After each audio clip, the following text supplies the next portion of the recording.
a point of order for disruption. If any more further disruption continues, I will ask the officers to remove any said person. Moving forward, resolutions and recognitions. Madam Clerk, please read.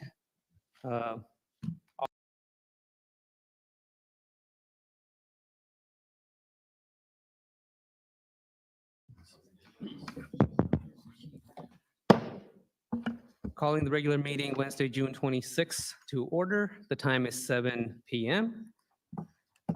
Please stand for the Pledge of Allegiance. I pledge allegiance to the flag of the United States of America and to the republic for which it stands, one nation, under God, indivisible, with liberty and justice for all. Madam Clerk, roll call, please. Councilmember Brescher. Here. Councilmember Coyle. Here. Councilmember Harris. Here. Councilmember Patel. Here. Councilmember Patil. Here. Councilmember Pointer. Present. Councilmember Shmuel. Here. All right, Madam Clerk, please read the adequate notice. Adequate notice of this meeting as required by the Open Public Meeting Act of 1975 has been provided by an annual notice sent to the Home News Tribune, Star Ledger, Desi Talk, and News India Times on December 12th, 2023, and posted in Main Lobby Municipal Complex on that same date. Thank you, Madam Clerk. As for the Council President's remarks, as I stated Monday, I will be moving forward giving you one warning by calling a point of order for disruption. If any more further disruption continues, I will ask the officers to remove any said person. Moving forward, resolutions and recognitions. Madam Clerk, please read R328. Oh, actually, No, you got a couple of minutes first. Oh, no, I'm sorry, you're right. Or 328. Whereas Mr. John Zimkowski has amplified remarkable dedication and compassion through numerous acts of kindness and significant personal achievements. Mr. Zimkowski's selflessness commitment to the community of Edison, including his regular piano performances at Brighton Gardens and JFK, has brought joy and comfort to the residents of these assisted living facilities for many years. In 2006, he contributed to electrical engineering, were recognized with the prestigious Electrical Engineering Milestone Award for his nomination of the Thomas Alva Edison Historical Site at Menlo Park, 1876. Presented by the Institution of Electrical and Electronics Engineering, an event attended by state and local Edison personnel. Mr. Zimkowski's dedication extends beyond professional recognition, encompassing a deep care for well-being of the people of Edison and his own family. Therefore, be resolved, the Municipal Council formally recognizes and commends Mr. Zimkowski for his outstanding contributions to the community, his achievements in electrical engineering, and his ongoing acts of kindness, which have significantly enriched the lives of others. It further be resolved, this resolution be presented to Mr. Zimkowski in honor of his exemplary service, dedication, positive impact on the community of Edison and the Edison Light Tower. thank you, Madam Clerk. Now this will be open to public portion, if anybody would like to speak. Seeing none, motion to, all right. The resolution, Resolution R328. the one I just read. If seeing none, motion to close the public portion. Second. Can I motion first? Oh, motion to close the public portion. Second. I have a motion by Councilman Coyle, second by Council Vice President. All in favor? Aye. Council comments. Council President, I'd like to personally thank Mr. Zemkowski. His dedication to Edison spans decades, and that's something that should be commended, and that's something that we should acknowledge. He's never asked for acknowledgement. You know, this is coming from the community and people within our community that asked for this from. It's just because of the many years of service that he's put in and volunteered in our township. So I'd like to personally thank him. Thank That'd be you. it, Council Thank you, President. Councilman Brescher. Any other council members? Council President, Councilman Coyle? everybody knows the Zimkowski family, and they've been around for decades in business in town, and I think it's just incredible to spend volunteerism in the community. I thank him and his family for the support to continue his efforts and to donate his time, not just to the tower, but to other things he's done around town. Thank you. Thank you, Councilman Coyle. Any other council members? Council President, Councilman Patil? I echo the sentiment of my council colleague. Anytime when it is about the community service, it's a pride moment, getting that recognition. Not easy to spend time away from family and giving back to the community. Again, kudos and congratulations for this recognition. Thank you. Thank you, Councilman Patel. Anyone else? All right, seeing none. Is Mr. Zimkowski here? Well, I would love to present this to him in person, but we will give that to him.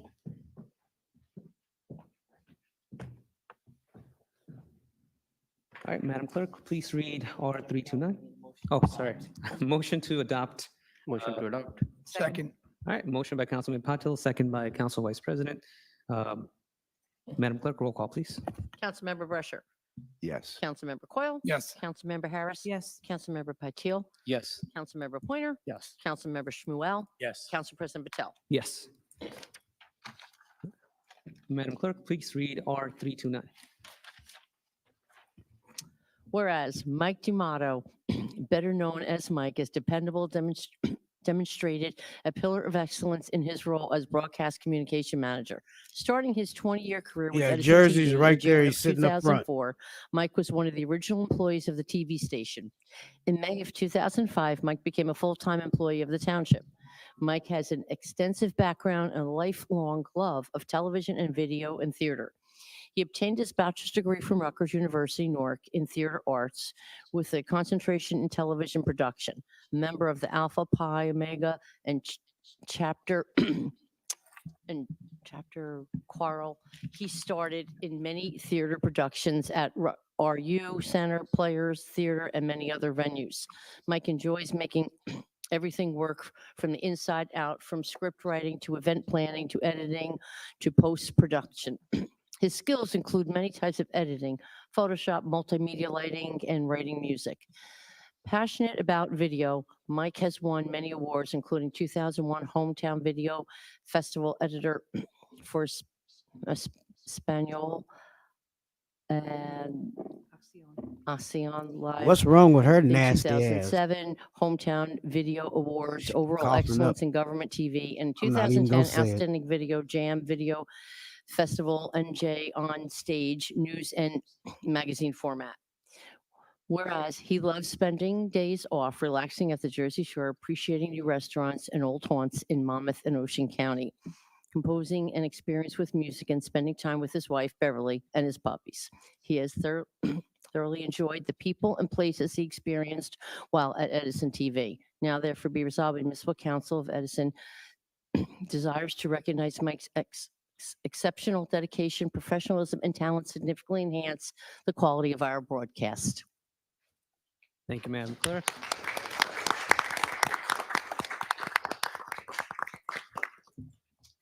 All right, this is also open to public portion. If anybody would like to speak, come on up.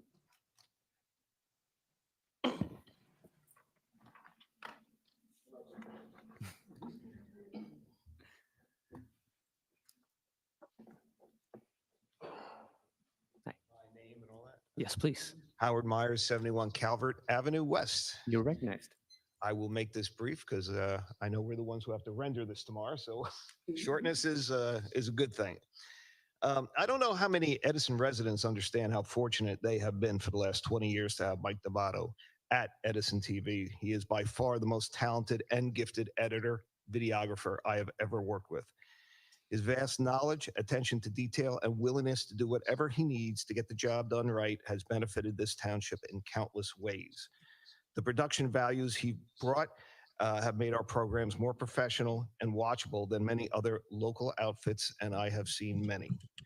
I never fully realized till I started working here how demanding this job is on a daily basis, both physically and mentally, and I've never fully realized the enormous care that gets put into every project.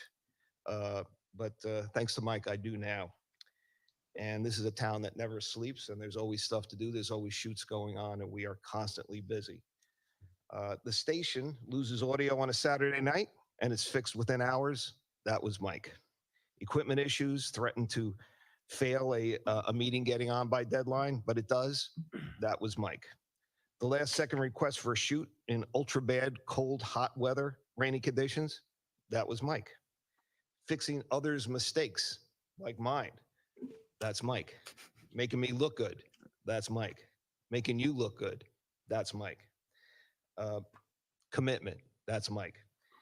He's responsible and dedicated to his job and the residents of Edison to a fault. He's always upheld the dignity of our township with his productions, and every citizen should be grateful that he made the decision to take this job 20 years ago. Congratulations on your retirement. You should be proud of the body of work that you created, and I am personally grateful for the wisdom that you shared with me, your knowledge and advice. Thank you, Mike D'Amato. Don't be a stranger.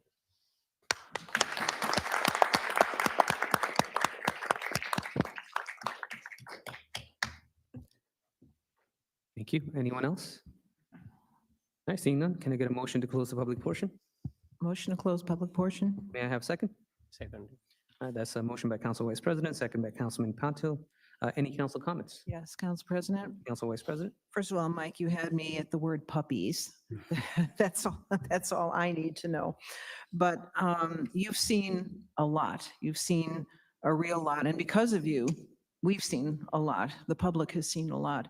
You've been tireless in your dedication to putting on the broadcasts, and you've got very big shoes to fill. So on behalf of the entire township, thank you immeasurably for all you've done. Thank you. Thank you, Madam Vice Council President. President. Councilman Patil? Thank you, Council President. Mike, I think, people think, behind the camera, someone is walking around and taking the pictures or recording. They don't realize how hard it is, especially the elected official. You need to make sure we look good. And you have done a wonderful job. I have seen you working pretty much around the clock, rain, shine, hot weather, many events covering. I don't know how your family allowed you to do that, but finally it's a time for you. You're retiring. We'll definitely miss you. You have given your long hours to this township, making sure every person looks sharp and presentable so that the residents feel that we are good. On top of that, you have been very humble, very honest, approachable. It's not easy. People come and go, especially the elected officials, but you are always there for anyone. And I have seen you working very hard. So congratulations, and definitely will miss you. Thank you. Thank you for your service. Thank you, Councilman Patil. Anyone else? Council President. Councilman Coyle? Mike, thank you for all your dedication that you've done. For the years I've known you and your work, I have to say I'm truly proud of how you've handled yourself with each one of us and different elected officials along the time. I remember back in the 90s, I don't think the council was very supportive of your department, and you were working with very little, and you brought a lot to this town with very little technology, and still to this day, outdated technology that you're working with. I mean, I can't begin to believe how many times things may have crashed on you and you got us back online. How many times you were working on an edit, in the middle of an edit, after 2 hours, you lose everything. I can only imagine what your day was like, not knowing I call on them with an ask, and you even-tempered, Joe, I'll get to it. And we appreciate that. And I don't think there's ever been a council person or on this dais that you've had a problem with or shared your frustration with on your day. We never knew what your day was like until we've been in your location. But I thank you for everything you've done. And it's countless times we've needed you, and how you manage things, not easy. And you've always showed a poker face, a smile, showed up to everything. And how many weekends your family may have not been with you. Thank you for that, to your family, and the sacrifice you've given, because it takes two. It takes a team. And I recognize that. I'm sorry you're leaving. I'm hoping you'll be in touch. We plan to call you, nominate you for some new opportunity. But enjoy your vacation, enjoy your time with your family, and we hope to see you again. Thank you, Councilman Coyle. Councilman Rush? President. Mike, I'd like to thank you for your service to the town as a resident, because I guess I first came across the work you did as a resident, not as an elected official. And it was appreciative at that time, even, because you can go and I could watch things. At this point, people in the public when they see me out, like on the street and that, they tell me I look a lot younger on the camera. So I attribute that to you, and I want to personally thank you for that. Maybe if you could follow me around in your retirement, that might help. This is actually a very good thing and a good day. I always like to see when people can get to a point where they can retire. Putting in the hours that you put in, because with the township schedule, it's not like you're working from 8 o'clock to 4 o'clock type of thing. Your hours are all over the place. And that's something that, is people take for granted. They don't realize that type of commitment that it is for you and for your family. They have to get used to you not being there for certain major family events. So for that, I'm very grateful. I'm happy for you that you're getting to retire. I'm sad that the town's losing you, but good luck and thank you for your service to us. Thank you, Thank Councilman you. Rusher. Anyone else? Council President, Councilman Pointer? I'd just like to echo the sentiments of my colleagues. I think they pretty much summed it up, but I can admit I've been one of those members that has reached out on a Saturday from residents that reached out to me saying, hey, there's no audio on Edison TV. And within a half hour, fixed. So your dedication, your service to this township, honestly is immeasurable. When we talk about transparency and getting information out, it's because of the service that you provided. So I say just deepest down, thank you. What many people may not understand, they see the guys out here on the cameras going around. That post-production aspect to video and rendering those videos, those photos, the time that is required to do that end alone is insurmountable. So take that, put that on top of the fact that he may be here for a 6-hour council meeting, which I apologize for last year that we had a couple of those. Overall, just thank you for your time, your dedication, your sacrifice, and I hope you enjoy retirement. Thank you. Councilman Pointer? Council Councilman President, Schmuel? I think my colleague said it all. Thank you for your services and good luck in your future endeavors. Thank you, Councilman Schmuel. As for me, Mike, thank you for all your services, all that you've done. And thank you to your family for allowing him to work with us for all this time. And I hope you enjoy your retirement. And we will miss you, but I am glad that you get to enjoy this. We're happy for you. Thank you, Mike. Should I do them? You want to present? Council Vice President will present you the recognition. Present and then we. This way.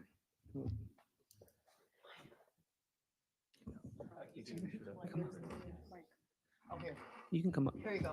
Here, no, here. She can come. Yeah, you can come on up. Yeah, let's go. Take a picture. Now remember to use the mic, put it right under your chin. Not down here, not all the way over here. This is not a rap session.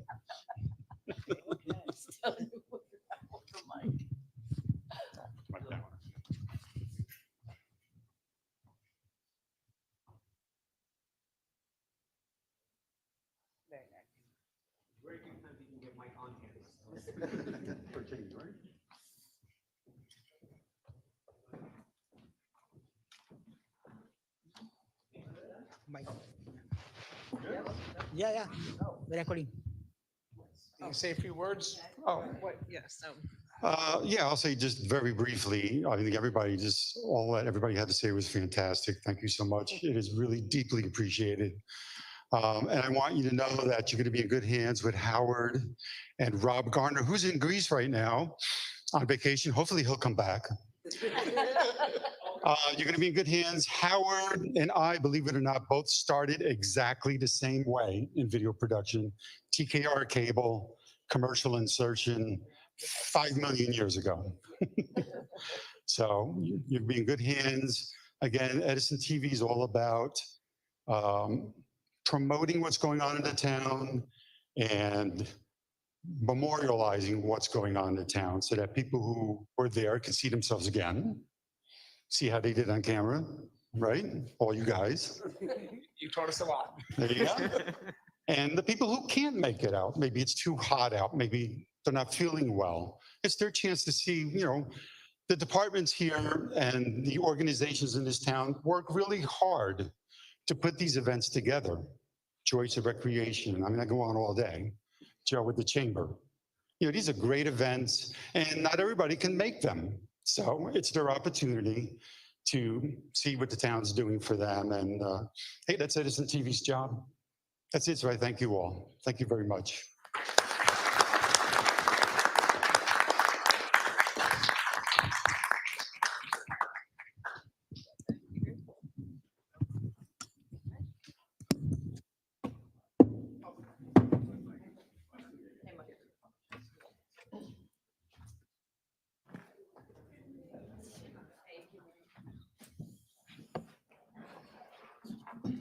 All right, Madam Clerk, can I get a motion to adopt? Motion to adopt. May I have a second? I have motion by Councilman Patel, second by Councilman Pointer. Madam Clerk, roll call, please. Councilmember Brescher. Oh, yes. Councilmember Coyle. You didn't say yes. Yes. Yes. Councilmember Harris. Yes. Councilmember Patil.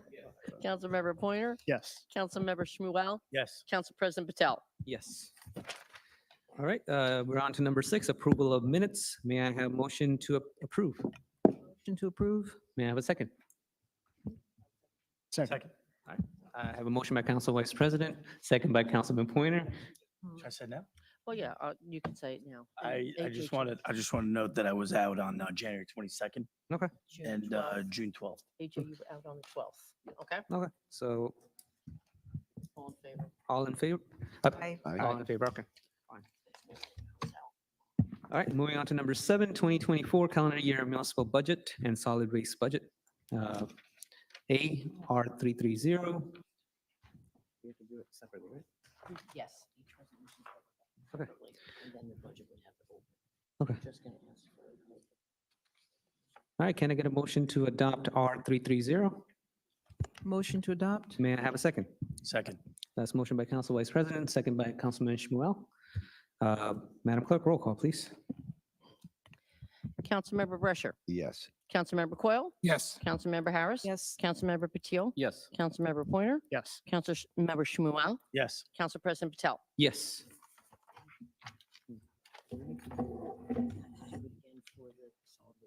This one. Yep. Do we need to do the public portion separately or? This is good. Okay. And can I get a motion to adopt R331? Motion to adopt? May I have a second? Seconded. All right, motion by Council Vice President, second by Councilman Patil. Madam Clerk, roll call, please. Councilmember Brescher. Yes. Councilmember Coyle. Yes. Councilmember Harris. Yes. Councilmember Patil. Yes. Councilmember Pointer. Yes. Councilmember Shmuel. Yes. Council President Patel. Yes. So, okay, so now this is going to be open to the public for comments. Anyone would like to, on the municipal budget? All right, seeing none, motion to close the public portion. May I get a, Motion to close the public portion? may I get a second? Second. Motion by Councilman Coyle, second by Council Vice President. Madam Clerk, roll call. Any council comments? All right, seeing none. Council President? That was just to close. the Yeah. public. Now All we right, want sorry. to adopt. Motion to adopt. Yes, sir. Council. Motion to adopt. Oh, wait, one sec. Adrian, I think. can we do it after the motion? Yes, that's what I want. Okay. Motion by Councilman Coyle. May I have a second? Second. Second by Council Vice President. Now open to council comments. Oh. Let Council- Thank you, Council President. Councilman Patil? And first of all, thank you, Kane and Sonia, for providing pretty much all the answers to my question. However, I have few comments to make. I'm not going to take long. The reason I won't be supporting this budget for a very simple reason. If you look at the numbers staggering, starting from when the new administration started, our municipal budget has been up by close to 17%, whereas our actual revenue realized versus anticipated is 20%. In short, we should have been zeroing the budget all across the board the way the Board of Education did. There are many more questionable line items, especially the reserve for tax appeal. I'm shocked that we never ever had such a low reserve for the tax appeals. We know that year over year, uh, prior administration as well as this administration until last year has done a good job of closing as many tax appeal as they could. But for 2024, it is the lowest, historical lowest for the tax appeal. And of course, there is a big bump into the reserve. I don't know why we can't give the tax money back to the residents. And with those reasons, I will be voting no for this budget. Thank you, Council President. Thank you, Councilman Patel. Anyone else? Councilman Rusher. Yes, I spoke the other day about how I believe that the budget has been inflated, which leads to overtaxation of the public. But some other numbers that the public should know is over, let's say, the last 30 years, our debt in the township was about $116 million before this administration took over. And in the short 3 years that this administration took over, it has now ballooned from 116 million to 182 million. And at this rate, it's not sustainable. A lot of these bills haven't come due yet, so they're not going to show up in your taxes because this money hasn't been actually spent or allocated yet at this time. So I felt uncomfortable with the amount of spending that we've done over the last 3 years. And I do understand that we did have infrastructure, okay? But most of this money didn't go into the infrastructure. And that's where my concern is. If the money went into our infrastructure, like we had with NEWz, where we had to put $100 million in, and we did that, I understand that, but that's not what I've seen. Our municipal budget, too, has just the budget itself has grown. I guess in the last year of the previous mayor, we were at 150 million, and now we're up to like 175 million. So for all of Edison's existence, when you look at it from a tax point, right, we started off probably with zero taxes when Edison was first incorporated. Maybe it was $10,000 or $20,000 a year at the time, and the township has grown. So I do understand, the taxes going from there to the 150 million. But what I don't get is how it's went from 150 to 175, or it's grown by that amount over just this short period of time. So for those reasons in general, I'll be voting no on this budget. That would be it, Council President. Thank you. Councilman Rusher. Any other council members? Council President, Councilman Coyle. I just want to thank the administration and each department for handling this budget and also prior years of each department in their continuous revenues, especially construction and zoning and what they do. It's my opinion that this is a solid budget for us. I think we're set up in a good place for the following year. And when it comes to our expenses of revenue, I think this administration's done a great job. It's my opinion that some members of this council took on NEWz, and I was happy for that fight. And the fight was all about us borrowing $800 million. The township going to take a loan for 40 years for $800 million. Why? Because at that time, that administration, that mayor at that time felt that we should give up our utility, our close to $40 million of revenue, to give it up permanently to another company from France for them to do $800 million of improvements. So today, I look at this, in my opinion, that much of this bond, much of this revenue is the fact that we have a sewer utility today. Although it's in a good place, and I believe we've done great things since that. We have an entire department, water and sewer, that cleaned up and repaired over 3,000 issues to date.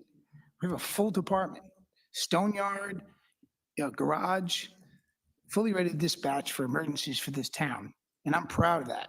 So however you look at it, if you look at us taking on NEWz and having $800 million, or today's difference between 116 in debt to 116 in a budget to 182, that's our difference there. A majority is that. And let's all look at the 30 years of building maintenance in this town. Nothing was done for 30 years. And today, walk around, come through here. I'm happy to take a tour with any public resident and meet them here on a scheduled time, to the council president, to the clerk, and walk them through what's been done here. I'm truly proud of that. When it comes to public safety, we've done a remarkable job of public safety and improving the streets and the fight against crime and home invasions and car theft. This is a cost to the taxpayer to have safety. Our health and senior services are better than ever. Our improvements of those buildings as well, better than ever.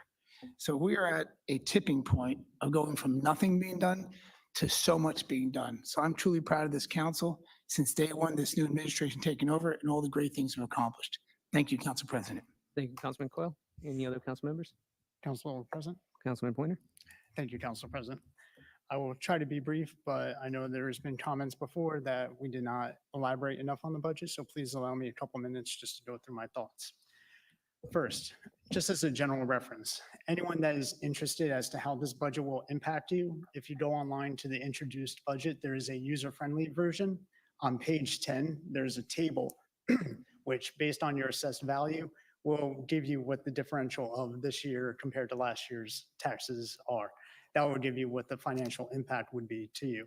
You can find, and if you're not sure where your assessed value is, go to the How Do I tab, and under there, you'll be able to find what your property's assessed value is. The proposed tax increase for this budget is 2.52%. When you average it over the past 3 years, it's 2.096%. Appropriations are being increased by 3.12%, and the past 3-year average is 2.75%. When you look at the projected inflation rates by the CBO, which is the Congressional Budget Office, they're projecting it at approximately 3.6%, and the Consumer Price Index is, from the past 12 years, is at 3.3%. So when we look at our other expenses, I find that what we have spent this year versus what's being appropriated is actually in line with what we would expect just general inflation cost to be. If you look deeper into the budget, some of the major expenses that are increasing include health benefits and surety, which is 1.1 million. Social Security expenditures are increasing by 634, and this is because we are taking on more employees. We have more expenditures on that. If you look at just salaries and wages, those numbers are not accounted in there. When we look at the revenues, we're not accounting for the liquor license, which was just bid out. And we're not accounting for municipal state aid, which the past 2 years have been approximately 1.6 million. Those revenues will be able to add to the surplus and next year be able to be utilized to stabilize the tax rate further. In review of our departments, one that's not often talked about here because it's technically a board is the zoning board. It's my understanding that in a recent application, the board is actually utilizing its funds to get a third-party professional opinion on a matter. Now, I won't go into specifics because it's a zoning board, but when we talked about increasing the zoning board's budget last year, one of the focuses was to make sure that they had the resources to be able to defend their decisions. So I'm happy to see that they are actually utilizing their appropriation. When you look at the engineering department, we know that we've authorized a lot of extra projects. If you go back to resolution, I think it was 165 of this year, the contracts that we authorized the not to exceed limits, if you compared that to 2023, the authorized amount for engineering, for regular engineering, water and sewer increased by $950,000. And the reason because of that is because we're actually going to be doing more analysis to be able to make the infrastructure improvements that we need to do. If you look at police, as my colleague at the opposite side said, we've increased our personnel, we're replenishing vehicles. And if you think about the crossing guard contract, crossing guards is under the police budget, right? So we increased crossing guards salaries, and I'm not complaining against that, but it was a little bit. So we should expect that that department has an increase there. DPW, look, we have the Teamsters contract on the docket today. That increases the yearly average. Again, I'm in support of it. However, there is a backdated amount, so there will be incurred expense to 2023's budget that is currently not expended at the moment, which we will have to carry forward. Recreation, we're doing more events than I think we've ever done, right? It's pretty self-explanatory.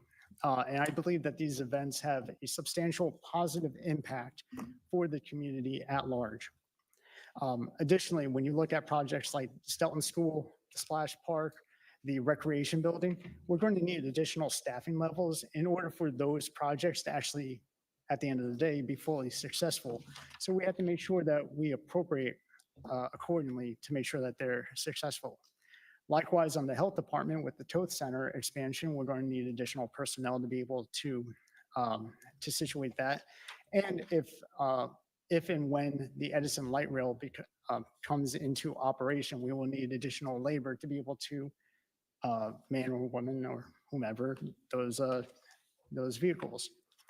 Water and sewer, look, we're under the ACO. We have a lot of work to do. As my council colleague said, in regards to our infrastructure here, let's just be honest, most of it was created in the 60s. It's dated. It needs to be maintained and it needs to be updated. And finally, I like that the animal shelter does have its own line item appropriation so that we can better be able to plan for that specific allocation. I will say, I do hope that the clerk's department does get an increase in the future. In regards to utilization of surplus, look, at the end of the day, you may come up with expenses that you're not planning for. If I knew at the beginning of this year that my AC was going to go out at the end of last week during the heat wave, believe me, I would have made sure that I was budgeting accordingly for that. Likewise, and it's not good timing that my car ended up going at the same time. Likewise, from a municipal standpoint, we deal with those same situations. In 2020, we had the pandemic. That affects things. 2008, there was the financial crisis, which we know that led to a lot of the debt in the early 2010s because we had to bond out because of the tax appeals. So having a reserve, in my opinion, is not a bad thing. I'm gonna play my favorite game, and I apologize for the length. I'm almost done, but let's compare to Woodbridge. Woodbridge, in their pilot programs, is $26 million of revenue that they incur for this year's budget. Edison currently has $3 million, 3.3 if I'm going to be more approximate. This additional amount, when you look from appropriations, is why Woodbridge is able to spend more. Additionally, if you look at the school funding aspect, school funding did not, and I believe still does not, account pilot program revenue as part of what they use to analyze for their funding equation. So that is a net benefit for Woodbridge. Woodbridge's total appropriations is $206 million. We're at $175 million if this budget passes. Take away the $26 million that I just mentioned on the pilot program, and they are still at $180 million, which is more than what we're currently appropriating. And then if you look at their surplus, they started at 25.6 million at the end of last year. They are utilizing 20.126 million, which is 78% of their surplus. We're utilizing 12.75 of 17.3, which is approximately 73%. So we are in line, I think, with our closest neighbor, who has always been complimented on what they do for their township and what they're able to offer. We are making improvements to get to that point. And I think that we are well on our way to surpassing that. When we talk about the debt that's been incurred, we asked Ken here at the dais, what level are we comfortable to be at? He said, in terms of debt to equalization, a 1.00%. If this budget passes and the capital bond passes, we would be at 0.93%. I would just like to remind everyone that 12.75 of that is with the Glendale property. That's 7% of the debt that we've incurred, that if it gets utilized for open space, there's funding available to reduce that down, or if it gets redeveloped, those funds would be utilized to reduce down that portion of the debt.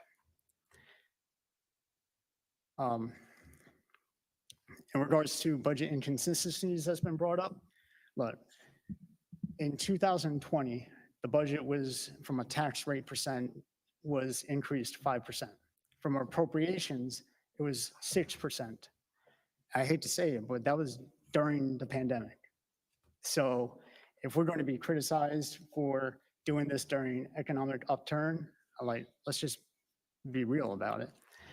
I mentioned about the average in the last 3 years, and I'll just go to my conclusion. At the end of the day, I believe that the improvements of the services I've seen, I've heard, I believe that this is a fair budget, one that continues to stabilize taxes as we aim to eliminate inconsistencies in year-over-year rates. Based on my reading of the budget, I believe we will continue the support of the township workforce in continuing its improvements to increase and improve the services to the residents of this great township. In conclusion, I will be voting in favor of this budget. Thank you, Council President. Thank you, Councilman Pointer, for that illuminating answer. Any other council comments?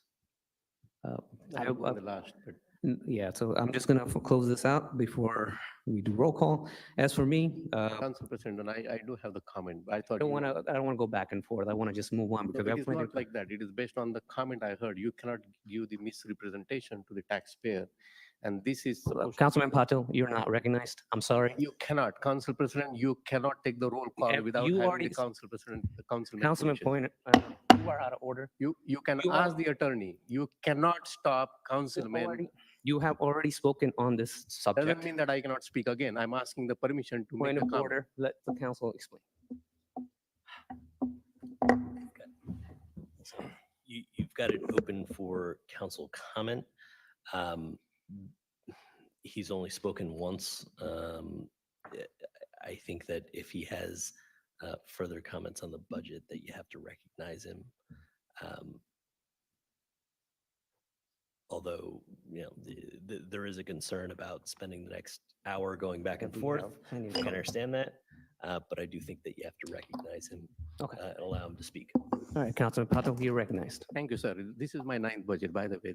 You can't, unless you understand the parliamentary process, you should not stop a councilman. Thank you. Let me correct what my counsel on my right hand said about the utilities, like the water and sewer. I don't think this council has ever objected in spending in the infrastructure. The $182 million debt we are talking about has nothing to do with the utilities. We have $43 million debt for the sewer. We have $14 million debt for the water. That is completely separate. If I add those numbers, we are way somewhere $250 million. So your comment was, this debt is more to invest in the infrastructure, nothing to do with water and sewer, that $185 million. Let me talk about the stack tabulation.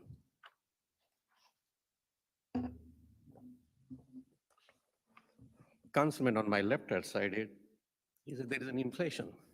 I understand that.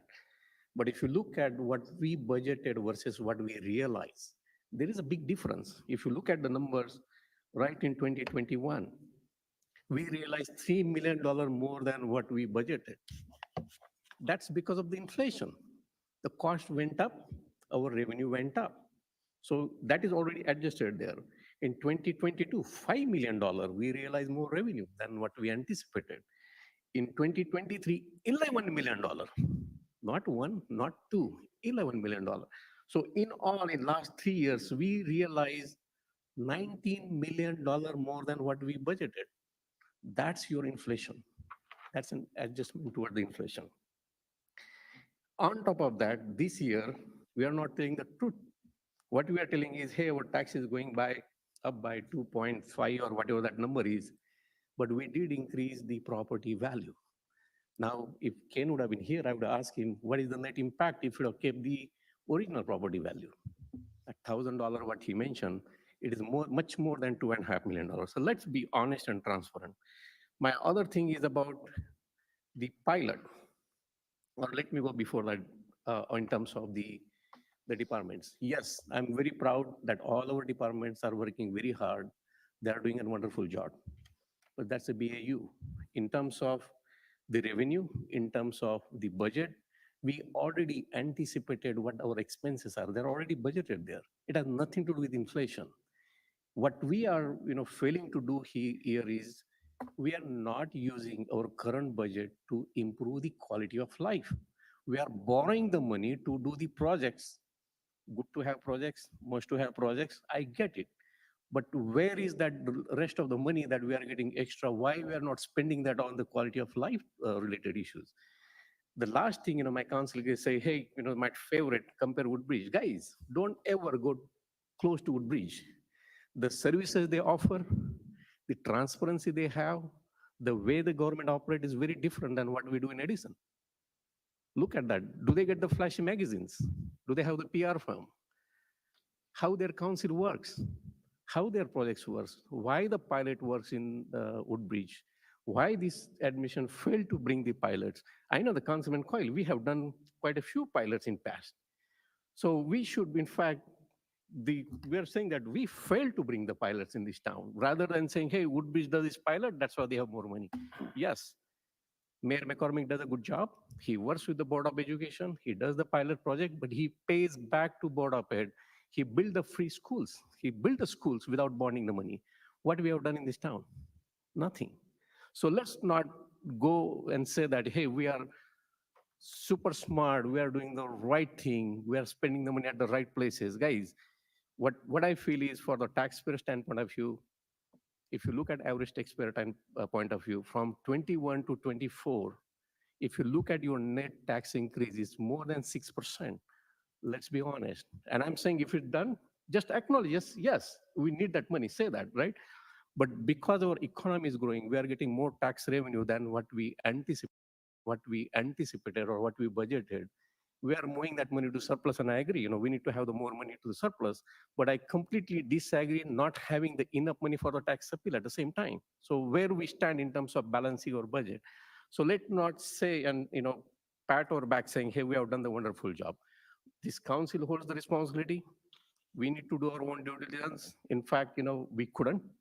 I have not received the updated budget binder yet. We are modifying or amending the budget, but yet I don't have the binder, which should have been corrected by this time. It should be on the council desk for everyone at this time, but it's not there. Yet we are voting for the budget. Thank you, Council President. Thank you, Councilman Patel. Any, Council President, point please of make it clear. clarifications, Sure. I'll be extremely brief. Councilman Point. When you look at the total appropriations, if we get more grant money, we appropriate it. So our appropriations would go up based on that fact alone. And that if we have more ratables in township, our appropriations would go up accordingly. It was mentioned about the pilot program, and I understand. That's why I mentioned the number, taking out the $26 million number.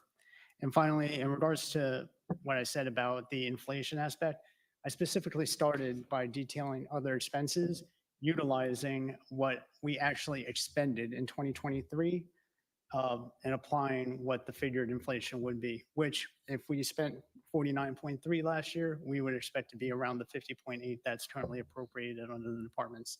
Thank you, Council President. Council Thank- President? Thank you, Councilman Pointer. Councilman Rusher. Yes.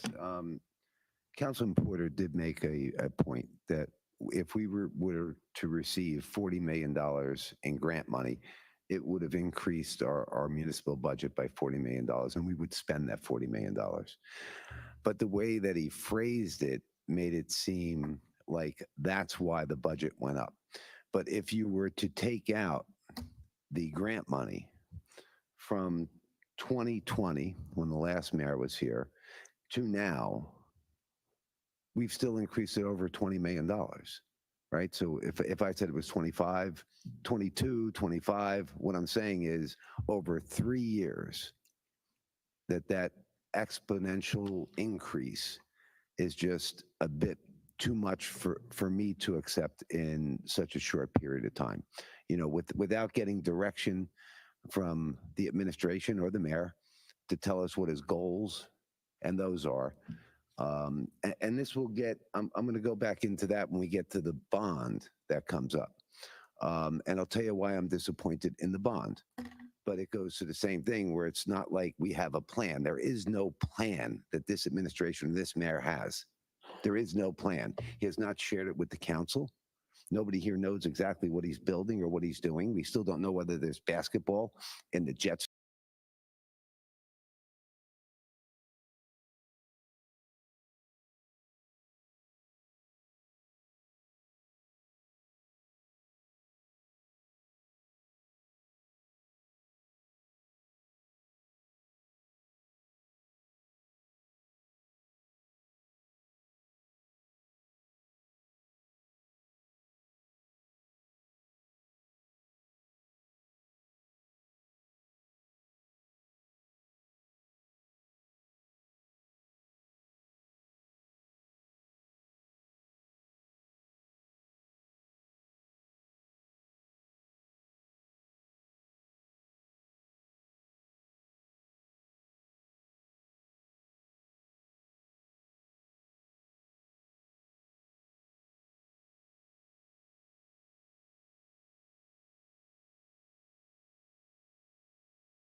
or surplus?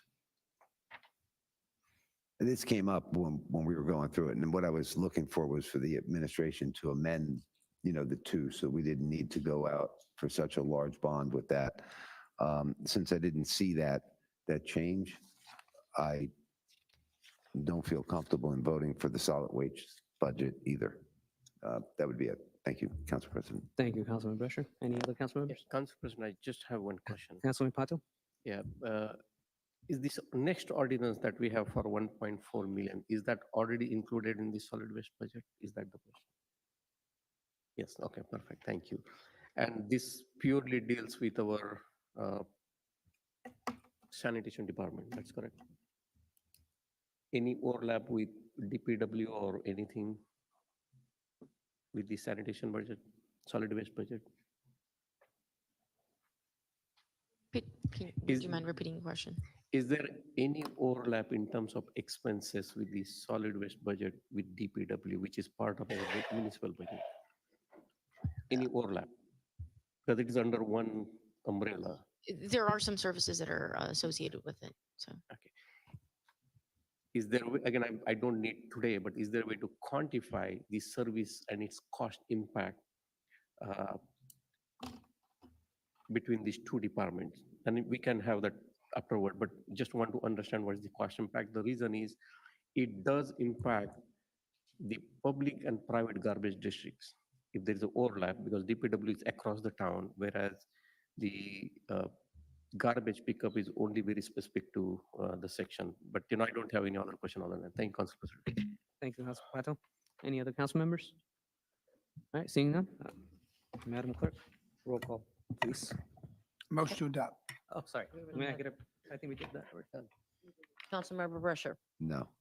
Councilmember Coyle, Yes. Councilmember Harris. Yes. Councilmember Battil, Yes. Councilmember Pointer, Yes. Councilmember Shmuel, Yes. Council President Patel. Yes. All right, moving on to number 8, unfinished business, ordinance for further consideration, public hearing, and final adoption. Madam Clerk, please read the ordinance. Bond ordinance for improvement to the solid waste collection district in the township of Edison, appropriating $1.4 million. Therefore, authorizing issuance of $1.4 million bonds or notes to finance the cost thereof. All right, now it's open to public comments. Any public who would like to speak to this? All right, seeing none, motion to close the public portion. Motion to close the portion. Second. Motion by Councilman Coyle, second by Council Vice President. All in favor? Aye. Aye. All right, motion to adopt. Motion to adopt. May I have a second? All right, motion by Council Vice President, second by Councilman Coyle. Council comments. All right, seeing none. Madam Clerk, roll call, please. Councilmember Brescher, No. Councilmember Coyle, Yes. Councilmember Harris, Yes. Councilmember Battil, Yes. Councilmember Pointer, Yes. Councilmember Shmuel, Yes. Council President Patel. Yes. Madam Clerk, please read ordinance 2224. Bond ordinance providing for various capital improvements by the Township of Edison, appropriating $28,475,000, therefore authorizing the issuance of $27,051,250 bonds or notes to finance their part of. All right, this open to public to speak on this ordinance. All right, seeing none, motion to close the public portion, please. Motion to close. May I have- Second. Motion by Council Vice President, second by Councilman Coyle. All in favor? Aye. Aye. All right, can I get a motion to adopt, please? Motion to adopt. May I get a second? Second. All right, motion by Council Vice President, second by Councilman Pointer. Council comments. Okay. Councilman Brescher. Yes, this is where I was talking about. The mayor and the administration are supposed to put together a list of wants and needs that they're supposed to come to this body and explain to the council members here the importance and the accuracy of what they actually want to spend that money on. Consistently, we have not had that.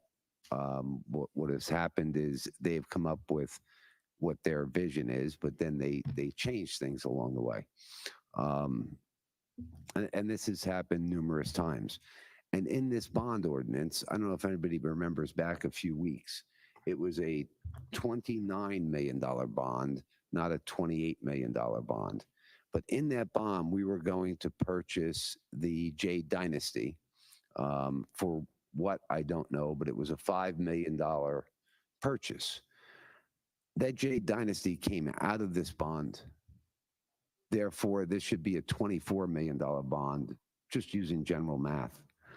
But what we got back here was we got almost the same $29 million bond. So when we say wants and needs, you know, if he was looking for 30 million, if he wanted the 28 million, and then he wanted the 5 million for the J Dynasty, that's what he should have came to this body and explained to us. And then taking that off, and these are what his wants and needs are. But what I see was he's like, wow, I got everybody up here that's going to vote for this, and they're going to move forward with it, and they don't care what I put in front of them. So I'll just spend the 5 million somewhere else. And we don't really have the want or the needs. I don't feel comfortable also with all the paving we're doing. We do have quite a bit of paving, and I've been a big fan of paving, but I've also watched us do paving, and then a couple years later, the roads are opened up. So why does that happen? Is it a coordination issue? I don't know, right? It's not my job to make the calls to the utilities. All I know is that we've paved roads, and I'm looking at roads that are opened up like throughout the town. So because it wasn't a want and need, and this is what's necessary, this was just like, hey, I got extra money, so we're going to spend it. To me, it speaks of irresponsibility when it talks about a budget. And it goes back to the budget where I told you the budget was bloated and there's a lot of money in the budget. They don't need the extra 5 million in here. Okay, they could do that with the budget that they have. I sat down with my colleagues and the business administrator, and I explained that I thought we could have reduced that by 9 million, and then we would have been bare. But you know, that's where I'm at maybe 6, and my colleagues here are higher, right? It's just a disagreement of a number. So I don't blame anybody for that. But this here I do, because this here should have been the 5 million off the top. This is not like I have the council that's going to agree to 30 million, and now that I'm not going to do this, I'll just do something else. So I just feel, I guess, offended as an elected official that I don't hear anything about exactly what they plan on doing, right? We want to do a splash park. Great. What exactly are you going to do in the splash park? We get nothing on it. I get a picture. What can I tell by the picture? My grandson does better pictures, or is good. So, you know, we don't get anything. There's no input by this body, or I haven't found one council colleague that's been able to tell me that they specifically worked on any of these projects putting anything together. So because of that, yes, I've lost faith in the mayor and his administration to make the town a better place. So I don't feel comfortable in voting for this bond. Thank you, Council President. Thank you, Councilman Brescher. Any other council members? Council President, Councilman Patel? this bond becomes so questionable as we know that we have $175 million budget, roughly 75% goes into the wages and salary. We still have 25-30% left, which is roughly $30 billion. Plus, historically, we have always received more revenue because of the rate increase in rateable. And this is where I was talking about. Most of these projects are great. That deals with the public safety, that talks about the improving the facilities for the DPW, that talks about the flashing light that I'm calling public safety. However, there are unknown $1.2 million for Clara Barton sidewalk, yet there is no confirmation that that is good enough money to do that. So I don't think that's a good thing. I would have expected half of this bond could have come from your regular budget, and that is what I was talking about, using the budget for to improve the quality of life, not bond the money to improve the quality of life, because we have enough money in the budget that is available. And that's how we are inflating our budget year over year. You know, we have our budget in last 3 years 17% up from where we were. If this bond would have further broken into different categories, like for the paving, for the public safety, for DPW, I would have probably supported some of them, but not all of them. Hence, because this bond is one lump sum money, I never like to approve the lump sum money, which is not really a great thing to do. And hence, I will not be voting for this bond. Thank you, Council President. Thank you, Councilman Patel. Council Councilman Pointer? President, thank you. it'd be tough to put all of these capital projects into the budget when it'd be approximately $14 million. It'd just be difficult, in my opinion, but personal opinion, that's it.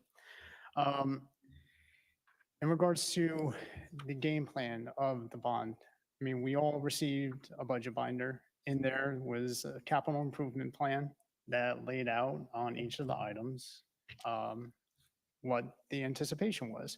I will give credit in regards to the adjustment in regards to Amboy Avenue about that being not included in the budget binder at that time. However, I frequent Amboy Avenue every day. Like, I'm sorry, 1.8 is probably about right in regards to get it where it needs. I've dealt with the flooding along Pleasant and Amboy. I see the pavers that have started to dilapidate. They've become uneven. Councilman Coyle and I have discussed about in regards to how the utilities are used right now, how everything's overhead, whereas now a lot of things are going underground. So I do see where the appropriation will be utilized for the benefit of the community. If I look at all the line items, and I won't go through each one, when I compare them against previous bond ordinances, there are things that overlap: park improvements, vehicle purchases, the road resurfacing. These are not new items. So with that, I will be supporting this. Thank you, Council President. Thank you, Councilman Pointer. Any other council members? We have one question, but Yes. to the engineering on this one. Okay. Thank Council President, through BA, if you can answer the question. We have roughly, how much is $2.4 million into CDBG funds. Sonia, if you know that, is this money can be used for the Clara Barton sidewalk or any of those improvements? Does the Clara Barton section falls under the category that we can use CDBG for? So actually, the mapping is going to be updated as of July 1st. So I can't give you that answer tonight, but I can update the mapping. So if I tell you yes or no, that's going to change July 1st. Okay, and that's because that's the fund type, the fund we should be really use for the neighborhoods like Clara Barton to improve the sidewalks or something. And that's what I was in disagreement to include into the bond. We could have done our due diligence beforehand, but that's the question, Councilman. Thank you. Thank you, Councilman Patel. President. Any other council members? Council President, Councilman Rusher? just two items. One, I was wondering if, and when I tell you, you get offended when you think that your vote is taken for granted. Somehow tap into Edison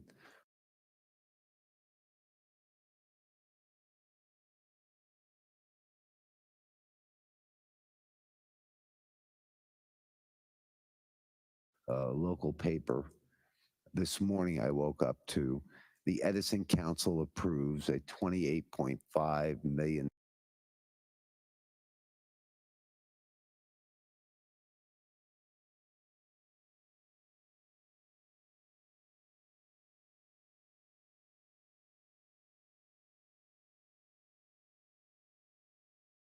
beautiful.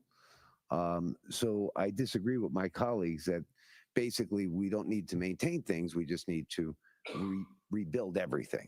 Okay, because I live in a house that was built in 1967. I've maintained that house. If you came into it, you'd know it was an older home, but everything in the house kind of looks new. And that's just maintenance. I didn't tear the house down and build a new house. I know that happens a lot here in Edison, but that's never been where I come from. I was a big fan of the Stelton Community Center, right? You don't tear that building down. You leave that up. That's part of our history. And then you refurbish it. So yes, back to this bond, I believe there's items in here that aren't needed. There are items in here that are needed, but the mayor and the administration never brought anybody I know in on this body to say, hey, these are what we're looking for. What do you guys think about each of these things? The past administration did do this. Okay, I was part of that. I went into those meetings. So I was actually part of, what we were going to do to try and make the town better. And it's for that reason, yes, I'm still voting no. Thank you, Council President. Thank Thank you, Councilman Brusher. Council Yeah. President, I will be brief. Councilman Coyle. First, I want to thank my council colleague for policing the news. I only wish you would police the news when they talk bad about me and exaggerate the truth. But I also thank him for considering the J Dynasty being back in the bond. And no one will talk about that article exaggerating the truth. But when he has a chance to kick the football on the untruth, he kicks the football. But at the end of the day, it's his opinion, it's our opinion as we sit together. But as my council colleague mentioned, John Pointer, of the various expenses for this bond that are in here. But let's talk about the money that's being allocated today in a bond. Doesn't mean that it determines that we're giving the mayor a blank checkbook to spend as he wants. We are still the purse of the expenditures in this bond. There's still time for the public at each expenditure to come up to the podium and ask what we're spending it on in the details of that various expense. So still there's another 20 rounds, maybe 50 rounds of spending in this $28 million that you'll see here at the dais that's fully transparent into the opinions my other council colleagues have. But here it's noted in 0224-2024, the various expenses. And I'm truly proud to vote for this bond to move forward.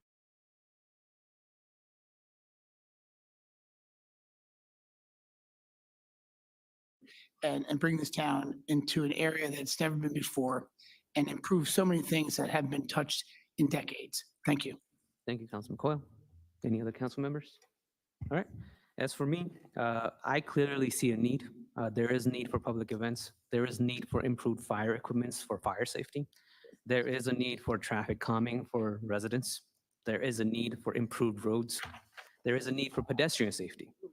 There is a need for drainage projects so that our town doesn't flood. There is a need to improve our parks. And as Councilman Coyle said, there is always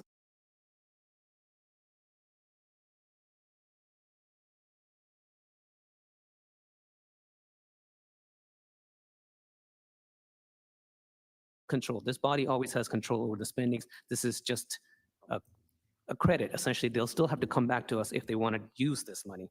So we still have control over this. So I believe there's a need, and in this capital bond, there is money to maintain our buildings, to maintain our equipments. So all of this, as Councilman Brusher asked, we will be maintaining stuff as well.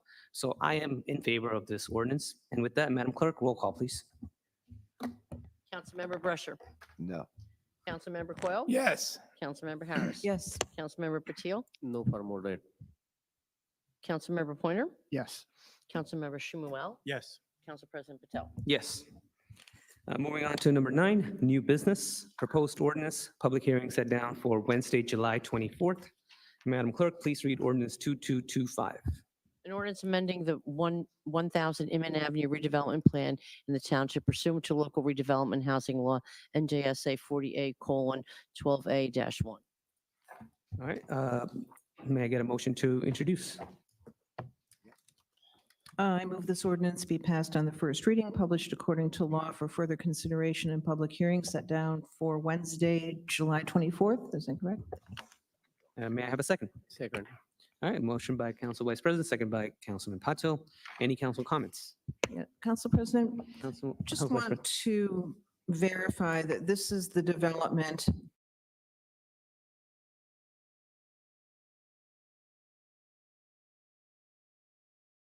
that is being designated for over 55, is that correct? Okay, all right, It's age restricted. all right, thank you. All right, any other council comments? All right, seeing none. Madam Clerk, roll call, please. Councilmember Brusher. Yes. Councilmember Coyle. Yes. Councilmember Harris. Yes. Councilmember Patil. Yes. Councilmember Pointer. Yes. Councilmember Shmuel. Yes. Council President Patel. Yes. Madam Clerk, please read ordinance 2226. An ordinance adopting 1810 Route 27 redevelopment plan to Route 27 and Skylar Drive study area, Block 160C, Lot 18-01, pursuant to local redevelopment and housing law, NJSA 40A:12A-1. All right, may I have a motion to introduce? I move this ordinance be passed on first reading, published according to law for further consideration and public hearing set down for Wednesday, July 24th. And may I have a second? Second. All right, that's a motion by Council Vice President, second by Councilman Shmuel. Any council comments? Council President, Councilman Pointer? just as a general clarification, because people who have been following this may have seen that originally there was another property on Route 27 and the Shiloh Drive, which is included here. At the last meeting, we had taken the other property off. That's why it's not in the title here. And in the plan here, it does not account for specifics in regards to Shiloh Drive. So this is pretty much pertaining to 1810 Route 27. Just want to make that statement. Thank you. Thank you, Councilman Council President. Pointer, for that clarification. Any other council members? All right, seeing none. Madam Clerk, roll call, please. Councilmember Brescher. Yes. Councilmember Coyle. Yes. Councilmember Harris. Yes. Councilmember Patil. Yes. Councilmember Pointer. Yes. Councilmember Shmuel. Yes. Council President Patel. Yes. Madam Clerk, please read ordinance 2227. An ordinance amending the Township Code to add an address to the list of persons entitled to handicap parking space. May I have a motion to introduce? I move this ordinance be passed on first reading, published according to law for further consideration and public hearing set down for Wednesday, July 24th. All right, and may I have a second, please? Second. All right, so motion by Council Vice President, second by Councilman Shmuel. Any council comments? All right, seeing none. Madam Clerk, roll call, please. Councilmember Brescher. Yes. Councilmember Coyle. No. Councilmember Harris. Yes. Councilmember Patil. Yes. Councilmember Pointer. Yes. Councilmember Shmuel. Yes. Council President Patel. Yes. Moving on to number 10, public comments on the resolutions. It's open if any public would like to speak on to the resolution. All right, you can. Oh, if you can speak as part of this. Okay, you can come on up. This will be specifically to the ordinance, the resolutions, okay? Okay, am I recognized? Yes, you're recognized. Thank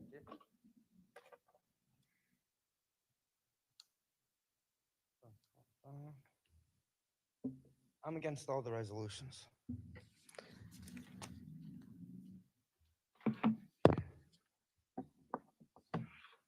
Through the chair to Councilman Brescher, because he's the only one who gives answers to anything. Are these all the liquor licenses in town on the last page? Just a small portion of them?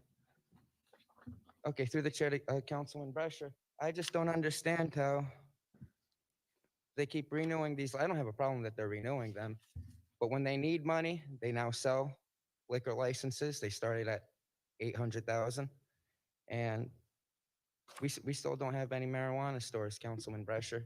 So I just, here, we allowed an undocumented immigrant, okay, to come into this council with Burrell, bring a whole bunch of other people that we don't even know if they're documented, and telling us in this, and we don't even know if they live here in this town, but to tell us in this town that we shouldn't have pot shops.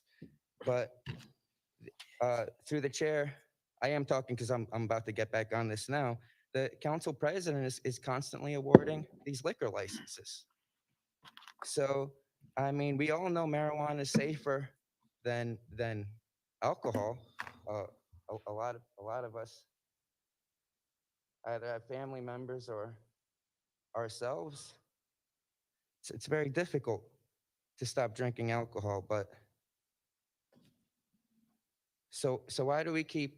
I don't have a problem with renewing the ones we have. Why are they giving out new liquor licenses and then they're giving it out to their friends? But we here in the community that we've been waiting so many years for our pot shops, we don't even have one.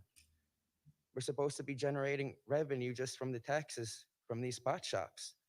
And so I find it disgraceful that we're renewing these liquor licenses. I don't care about renewing it, but they're giving out the new liquor licenses, all right? They talk about health, they talk about safety. And they just, every corner, they want every corner to be liquor. They want to flood this town with liquor. You know, that's how I see it. That's how I see it, because if you have a problem giving out licenses for pot shops, I'd like the council president to explain what that problem is. And why do we allow a bunch of people to fill up this room. Not today, I'm talking about other days. You remember that day that the room was all filled up. Most of them weren't even Edison residents. The person that led that charge, Akil Malhotra, an undocumented, doesn't even have his green card yet, but wants to tell us, the Edison residents that were here all our lives, it's dangerous for the pot shop. How many pot shops through the chair to Councilman Brush, how many pot shops do we have in Edison right now? 0? So the revenue we're generating from those from marijuana is also 0. Absolutely disgusting. How much time do I have, Marlena? On the 2.5 minutes? And thank you for no one stopping me and saying that I'm off. I'm not talking about the resolution. You know, I appreciate that.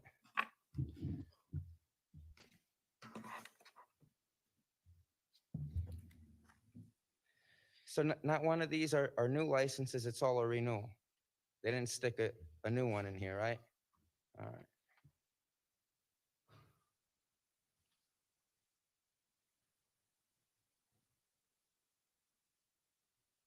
For R346, can you please explain to us why we need to study that area? After I speak, of course. Because through the chair to Councilman Brescher, one block away from this, okay, the mayor harassed the owner, said, oh, it doesn't matter, we're gonna force him to pay all these legal bills. He tried to condemn that property, okay? And then now he's taking credit that they're about to build something on it. The same guy that he harassed that's about to build something on it, Mayor Sam Joshi's taking credit for that. I find that immature. Through the chair to the lawyer, isn't that rather strange that all these lawsuits we're having because your law firm can't even tell Mayor Sam Joshi proper legal advice? Through the chair to Councilman Brescher. Councilman Brescher, when lawyer Northgrave was here, I think the reason Northgrave got fired was because he always told Sam no on everything. No, it's not. And then he would explain why it's illegal. But it's my opinion that Sam doesn't like to be told no. If you tell him no, he'll hire another firm that's willing to tell him yes. And that's his law firm. No integrity, no backbone to stand up to the mayor. And that's why we have all these lawsuits now. So for R346, is this what they do right before they condemn a property? All Do a right, study your plan? time is up. Please sit Thank down. you. Council President?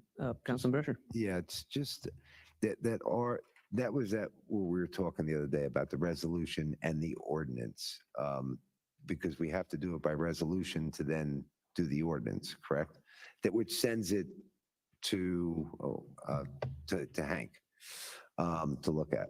That's the process we do. And the liquor licenses, every town is allowed so many by population, I believe it is, and our population increased. So we did get some additional liquor licenses, which we sold. These are all been well established. You know what I mean?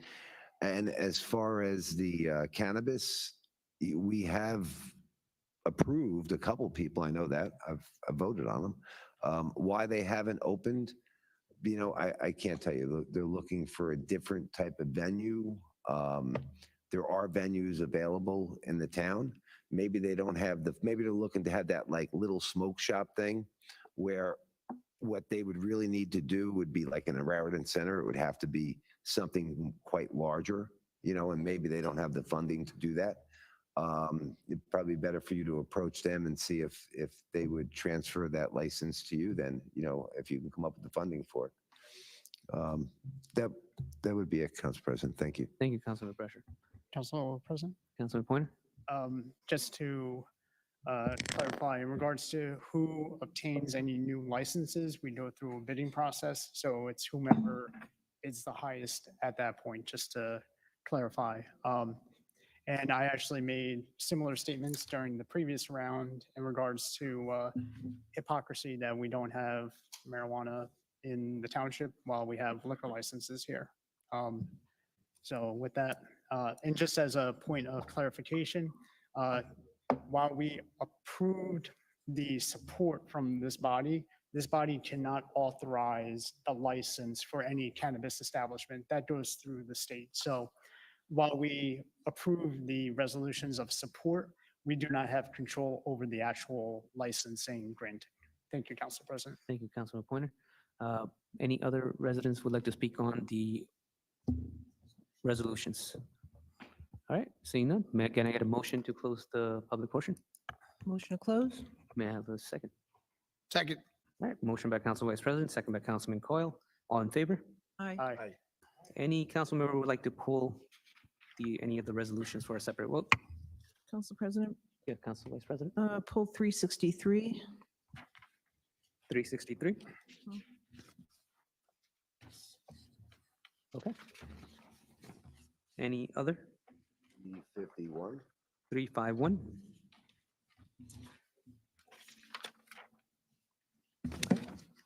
Council President, Yes. 343 and 345. Okay. Anything else? I don't know, attorney is not here. In fact, I wanted to add the resolution to repeal the ordinance 2215-2024, which was for amending which we adopted housing by amending the section 17. Looks like that's a very unreasonable ask. When I read through, it was not appropriate, and I wanted to have that dialogue. So I want to ask, is there a way that I can add the resolution to repeal that ordinance? A resolution to repeal which ordinance? The ordinance ordinance 2215-2024. It's not here. We already adopted this ordinance. Ordinance amending the chapter 17 housing by amending section 17. This is about the multifamily apartment complex license requirement. So you can ask the council. Yeah. So we are on the consent agenda. Individual council member have pulled the resolution for separate discussion. My question here is, can I add a resolution from the floor to repeal the ordinance O.2215-2024, which was adopted by this body, I believe on April 25th? You can't do that by resolution because it's part of the municipal code. You would have to introduce an ordinance to amend or to essentially amend it. No, it's about the repealing the ordinance. It's a resolution to repeal the ordinance. The way we did it, to repeal the ordinance, and we send that to the planning board for Clara Barton. The same way I would like to repeal the ordinance what we have here. The way that we did that for Clara Barton's was through the permissive procedure under the redevelopment law. So that allows for a different procedure. What you're talking about here is the ordinance itself that was already adopted. In order to change that ordinance, I'm not changing. I want to repeal so it restores. if you want to repeal that ordinance, you've got to actually introduce an ordinance to delete that ordinance or to restore the old ordinance or to introduce a new ordinance to amend it. Because it's not under the local redevelopment law. That's the difference. I get that, but this is an ordinance. What I understand by parliamentary process, that any ordinance can be repealed by this body without even introducing. It can be done through the resolution, and it can go to respective bodies. It can go to health. It can go to zoning for the consideration. But that's my understanding. I think we have the answer from the lawyer, so we're gonna. Again, I want to double confirm. Which is fine, and we can obviously take a look at that and see if I'm wrong. But the secondary part of that is that the township code strongly prefers that resolutions be introduced in writing rather than introduced from the floor. So, but we'll talk about that. We can discuss what you want to do, how we can do it, and we can get it done for you if it's possible. Okay, but that's a whole different process. Can we introduce without a resolution the piece of paper? That's a whole different thing. But I wanted to bring to the attention to this body that either we do it next council meeting, if not possible tonight, but I would be in favor of repealing that ordinance. Michael, could you make that ordinance for us for a repeal, for us to vote on the repeal for it? I'm sorry, Could, Councilman Brusher, you recognize, what's your question? could the attorney draft up an ordinance for a repeal, right? That we could introduce at the next meeting? Yeah, I think this will be not, we can discuss that topic at another time. Is there any other resolutions that council members would like to pull for a separate vote? All right, seeing none, so we have 343, 345, 351, and 363. Pull for a separate vote. So the consent agenda is 332 to 342, 344, 346 through 350, 352 to 362, and 364 to 376. May I get a motion to approve the consent agenda? Motion to approve the consent agenda. May I have a second? Second. I have a motion by Councilman Patil, second by Council Vice President. Madam Clerk, roll call, please. Councilmember Brusher. Yes. Councilmember Coyle. Yes. Councilmember Harris. Yes. Councilmember Patil. Yes. Councilmember Pointer. Yes. Councilmember Shmuel. Yes. Council President Patel. Yes. Okay, so we will start with 343 and 345. Would you like to do it together or separate? Separate, please. Okay, so let's start with 343. I just wanted to provide additional context.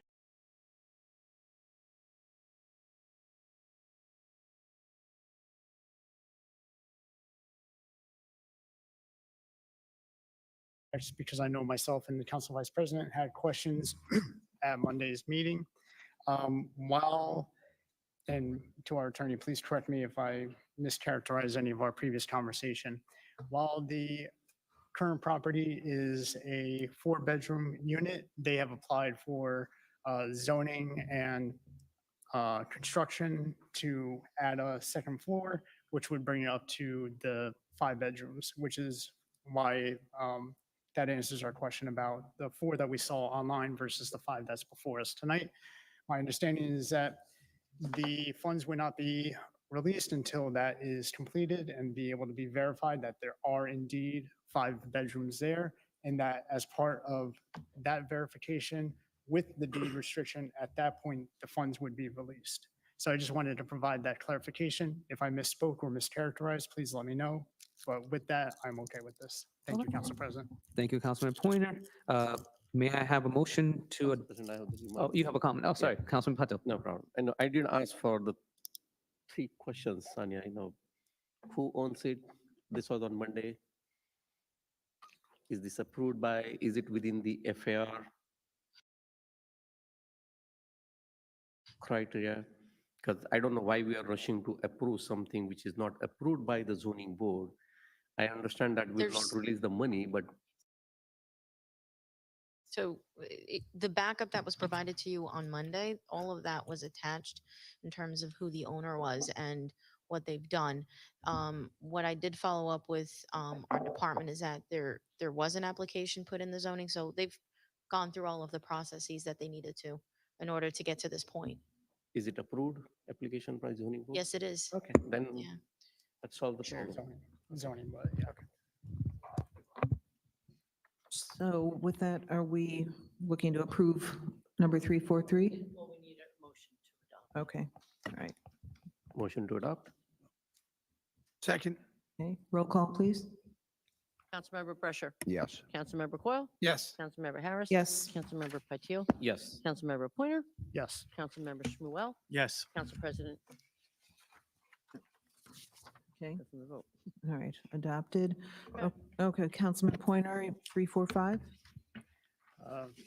Thank you, Council President, or Council Vice President, Council President. There are items that I'm just unclear on, so I'll be abstaining.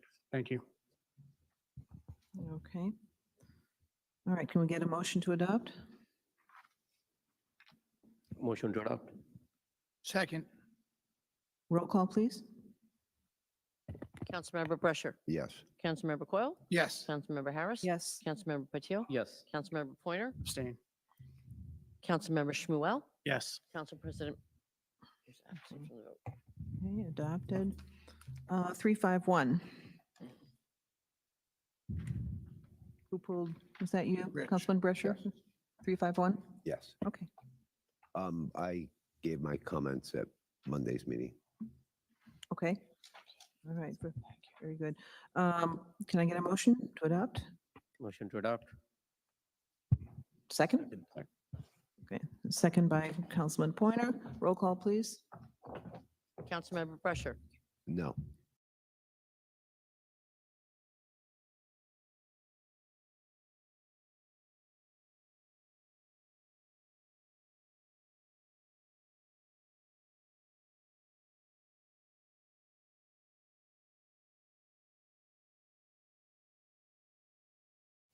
Councilmember Coyle, Yes. Councilmember Harris, Yes. Councilmember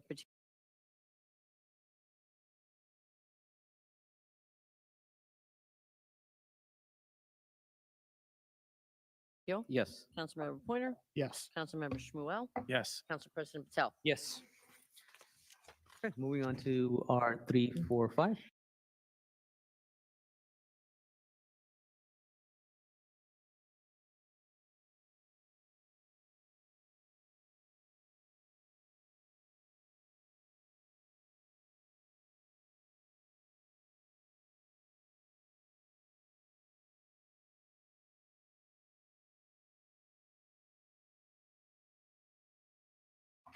Council Vice President will be taking over, and I will thank her for that.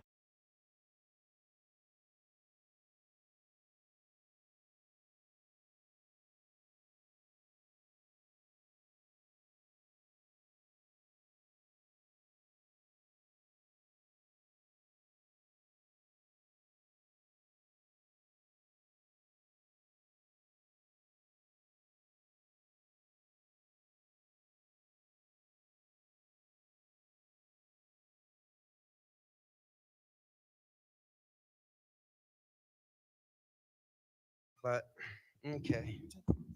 Happy anniversary, Nish. Uh, Through the chair to Councilman Brescher, I want to address that flag over there in the corner.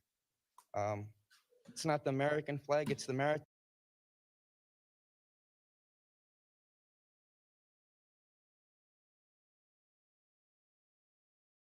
flag. Myself, I was never in the military, so am I recognized? You are recognized. Well, I wanted to walk up with this while Nish was here. But, okay. Happy anniversary, Nish. Through the chair to Councilman Brescher, I want to address that flag over there in the corner. It's not the American flag, it's the maritime flag. Myself, I was never in the military, so when it comes time to pledge allegiance, there shouldn't be a gold fringe around that flag. It's against the flag code, and you know, this is the law of the land. The Constitution is no gold fringe around the flag. So as long as you continue to have that gold fringe around the flag, I will not salute it. I will not pledge allegiance to it. And okay. Well, I think Council President Nish Patel wants to give one warning. I think he was specifically addressing me. If someone's out of order, you can tell them they're out of order as many times as they want. That's to give the person notice that they're acting out of turn. So that just seems kind of strange to me. It seems like he's targeting somebody. I wonder who he's targeting. I really appreciate Councilman Brescher and Councilwoman Margot Harris for the lovely remarks that they made about the mask. But we need to start making remarks as things are happening. You guys saw the cop chasing me around the room in the back the whole time. I was being harassed. Nobody said anything about it. Simply a mask cannot be provocative, okay? If the mask is provocative, through the chair to Councilman Brescher, is my sweatshirt also provocative too? So, you know, what are we really doing here? You know? And I'm not the one who started wearing the mask. You guys were the first one starting to wear the mask. Not only you started wearing the mask, when somebody wouldn't wear the mask, you would harass them. Through the chair to Councilman Brescher, the lawyer had a case law. This lawyer brought up a case law that had nothing to do with me. So I want to challenge him to an intellectual debate right now. The case law that he brought up, the person refused to put on the mask. I wanted to wear my mask. So where does he go? Where does he go off taking that case law and claiming it applies to me? The only similarity is that they can claim is they think I'm obnoxious and, you know, how does it apply here? Could you name the case law that you were referring to, the reason why I was kept out the meeting, lawyer, so I can put that in my tort claim? Honestly, I can't remember the name of it off the top of my head. However, it wasn't about the mask. It was about decorum at the public meeting. It was about disruption of the public meeting rather than whether or not you were wearing the mask. Yeah, none of that applied to me. So they just had that on the back burner to use it. About the PR firm, the PR firms put out that you guys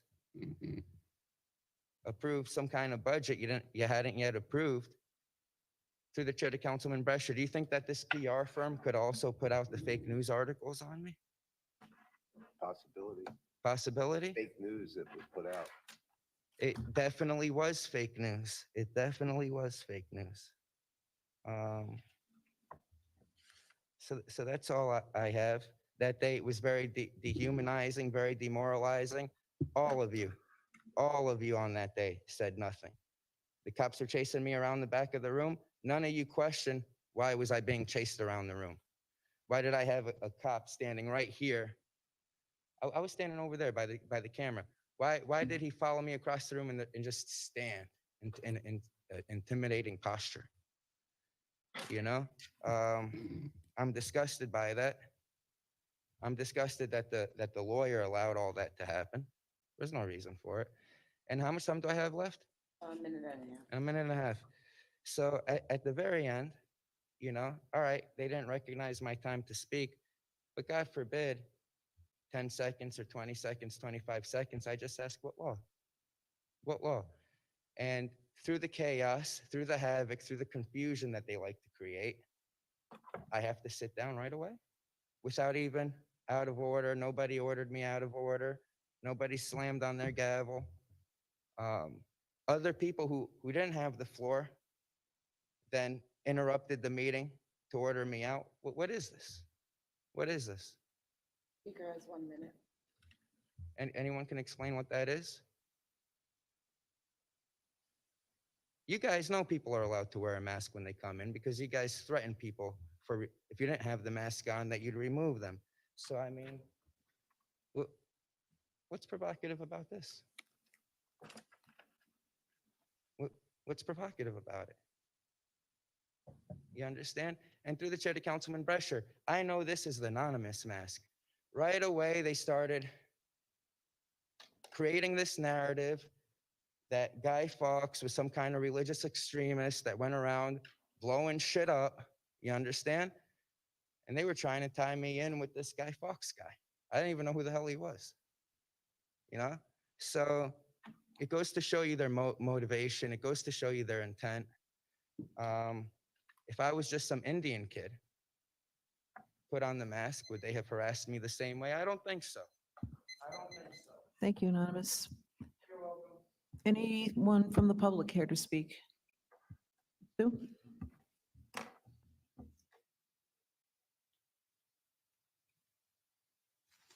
Hello, Sue Malone Barber, Pleasant Avenue, Edison. Thank you. Hope everybody's keeping cool. This brutal heat. I just have a couple of requests that I don't think really is the council's purview, but maybe Sonia can take them. There is a giant pile of garbage for the last 3 days on the corner of Amboy Avenue and Pleasant, right in the crosswalk. We don't know where it came from. Maybe it fell off a recycling truck. It looks like a bunch of wet cardboard.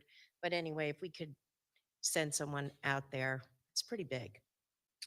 And then I have a request. I think Councilman Patil brought this up a while ago. is there any way to increase the recycling pickup schedule? It's getting increasingly hard to hold all that garbage for 2 weeks. So just a formal request, maybe we could sprinkle in a few extra pickups in a month. And then I wanted to talk about the minutes. I see we approved 3 minutes, but I actually was right. There are no minutes posted. This will make 4 for the year. So I know, I understand the constraints in terms of personnel and people being overworked, but I do feel like we should be trying as hard as we can to get those minutes up. It's been 6 months and there's no minutes. So, and the reason I'm saying that is because that is it just reinforces a lack of transparency. So, Okay. did you want to ask me a question? No, we'll see what we can. With regard to, I'm sorry? And If they're not posted, Sue, as long as they're I approved. can't hear you say it again. Just, if the minutes have been approved, you can always call our office and get a copy of them. If they're not posted, it's only, Yeah, I mean, I know, but not- but it's, again, it's just about the lack of transparency. I mean, the administration is always being accused of a lack of transparency, and I know it's not the administration, it's the council, but I just feel like, not posting minutes, it's the law, and we should try and do better. I know everyone's working really hard. I'm not being accusatory, but I do think it's something we probably shouldn't scrimp on. Hire a couple temps, get them up there. Okay, and then lastly, I wanted to talk about 1810 Route 27, the redevelopment plan. How does it happen that we have the resolution to send the redevelopment plan to the planning board on the same night that we actually adopt an ordinance approving the redevelopment plan? You can imagine, for me, Clara Barton residents, it's a pretty sensitive topic because we've been asking for Amboy Avenue to be fast-tracked, and we're promised July, but that's 4 months. And again, hopefully no applications come through for 4 stories, but how do we do that for some things and not other things? And I guess my direct question is, why was that fast-tracked? And why couldn't we fast-track Amboy Avenue? So the planning board's already seen this because we adopted the ordinance before we even approved the resolution. Sure. Council? The ordinance itself wasn't adopted. The ordinance was approved for putting on for hearing and adoption. Right. It was first reading. Yeah, first reading was done. Okay. Once first reading is done, it then has to be sent to the planning board. They may or may not have a response by the July meeting, but that's where that went. Oh, that's Wednesday, July 24th. Yeah. I see. Okay. Okay, that's still pretty quick. Yep. It's also under a different section of the redevelopment law than what we're dealing with Amboy Avenue, but that's, or not Amboy Avenue. And there's Barton, different right. rules depending on what section you're under? Yeah. It's a fairly significant statute. Okay. All right. Thank you. Okay. Council. Did you want your, the questions about the garbage and the recycling? Okay, all right, if I may. About the garbage at Amboy and Pleasant, and this kind of piggybacks on what I was saying at Monday's meeting with regard to the trash that's been strewn about, including Amboy. And actually, Akhtar contacted me about this as well. Okay. Anything we can do to get this out of the way? Sonia? With regard to the garbage that's on Amboy and Pleasant and which, The request has been already sent out to DPW as we were here. okay, Thank you. okay. And then the question about increasing the recycling pickup schedule, increasing the number of pickups, is that what you're saying? Yeah, I mean, right now they're every other week. Mhm. And for a while, that was great, but there's so much recycling now. Just, we're kind of strapped, ready to buy another can. What would that require in order to look into that? So we can look into it. I can't necessarily promise. It is a pretty tight schedule. However, the recycling center is going to open, and that's the opportunity that we're going to hope that you're able to take things over That would be there. awesome. That would Yeah. be, that would be fine too. That's the plan. So Yeah, there's a okay. solution. All right, thank you, All right, Sonia. thank you. Councilman Brescher, did you have something to say? Yes, the two items, minutes for the meeting. Is the clerk's office fully staffed? No. If the clerk's office was fully staffed, could we get the meeting minutes? Yes? Okay. What, so, okay, so, and I've noticed that it's been understaffed. Why can't we hire someone?